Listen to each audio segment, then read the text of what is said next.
It's tiresome listening to commentators come on and talk about Iran today as though it hasn't changed in 47 years. It's profoundly different.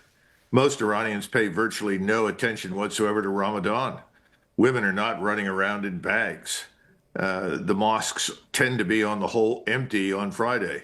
So I think it's a mistake to impute too much to the theocracy. In fact, I think the theocracy understands that there's going to be a major compromise in how Iran is governed in the future.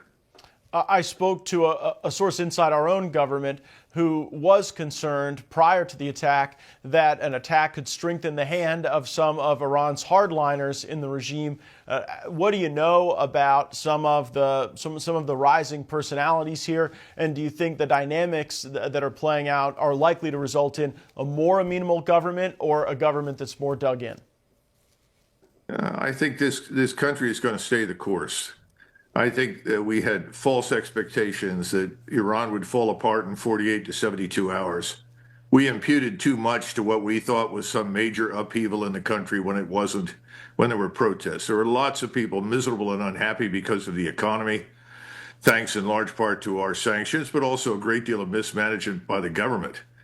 But the population at large was not interested in overthrowing the government. They're not going to overthrow it now. They're going to stay the course. And the thing is that right now I'm beginning to think more and more that logistics will decide the outcome. We're already running out of missiles in places like UAE and Qatar.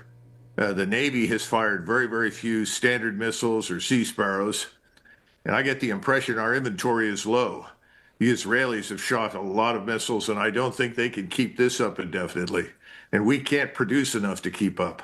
So it may be that ultimately logistics decides the real outcome, because I don't think there's any danger of the Iranians running out of missiles. I think that the target package signifies an understanding of that dynamic to some degree in the Pentagon, because they've been shooting at the depots of the Iranian missiles to try to limit Iran's ability to retaliate against other Arab states, U.S. troops in the region. But we do have 6 dead Americans as we're having this conversation. I think people are surprised at what they've encountered. And the intensity and the numbers of attacks continue to increase. But I don't even think we've seen most of the really lethal missiles yet from Iran. Why would they hold back? We killed Khomeini. If you watch other channels or other programs, you're going to see a lot of analysis that says Khomeini's dead, all of this senior leadership got taken out, decapitation achieved, now we're going to get a new wave of people with a reset deterrence. Whatever we face with Iran, they're not going to have these ballistic missiles, they're not going to have this nuclear program, and in the meantime, people in the streets are cheering and love America now. I mean, that is wall to wall anywhere else you look, which is precisely why I wanted to talk to you, Colonel McGregor, because I do think it's important to get different perspectives on that question.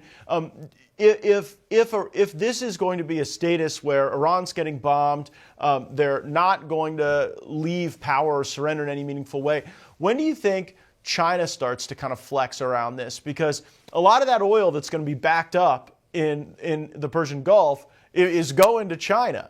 And at the same time, China can look at the scenario you just described with declining U.S. stockpiles, and they might start licking their lips and looking at Taiwan. What do you assess as their likely move? China draws about 50% of its oil from the Persian Gulf. So does India. China has stored up a great deal of oil in expectation of this war. And the Russians are working overtime. They're doubling down to provide India, China, and everybody else with oil. In fact, Russia is a huge winner right now. Certainly in financial terms, they're making money hand over fist. I see no evidence for the Chinese invading Taiwan. I think it's utter nonsense. That needs to go away. The Chinese are not going to do that. They've made that very clear. Unless we put missiles and troops on Taiwan that threaten China, there will be no invasion. And right now you have the KMT party, which is Chiang Kai-shek's old party. They control the parliament.